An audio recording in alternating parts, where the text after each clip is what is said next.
Here's how to update your browser build version for LoopFollow 2.3. Go to github.com, repositories, and find LoopFollow. If you use an organization, click on your profile picture, your organizations, click on the name of your organization, then open the repositories and find LoopFollow. Click the sync fork button, then update the branch. Wait for it to complete. Now your code is updated to the latest version of LoopFollow. There is a new feature added to LoopFollow 2.3 and Loop 3.6 to make the certificate renewal automatic. Here is how you set up the necessary variable. For those not using an organization, from within the LoopFollow repository, go to the Settings, then Secrets and Variables, Actions, and then select the Variables tab.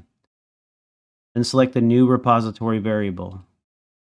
Enter or paste the name of the variable, enable_nuke_certs, and a value of true, and then add variable. You can find the variable name in the description of this video and in LoopDocs or loopdocs.org. For those using the recommended GitHub organization, click on the organization name, Settings, and scroll down to the Secrets and Variables, and then Actions, and you'll find the Variables tab. Click the Create New Organization variable, paste or enter the variable name, enable_nuke_certs, and then add a value of true, and click Add Variable. Now you'll see this variable in your list of variables.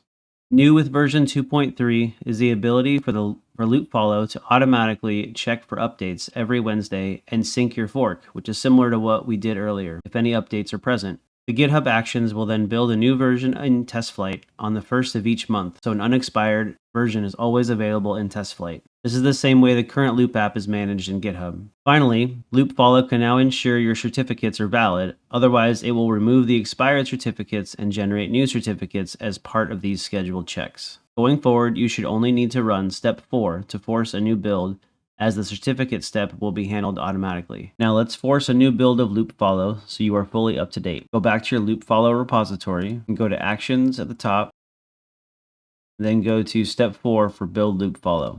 Then you can select Run Workflow and Run Workflow. And in the next 20 to 30 minutes, the new version of LoopFollow should be available in TestFlight if it built successfully. And that's it. You're up to date with the newest version of LoopFollow, and going forward, LoopFollow should automatically build for you, making this much easier. Thanks for coming to the Loop House. If you are interested in more free resources, visit my website at foxintheloophouse.com. My name is Kenny Fox, your Loop Coach. Remember, do it yourself does not mean do it alone. I'm here to help.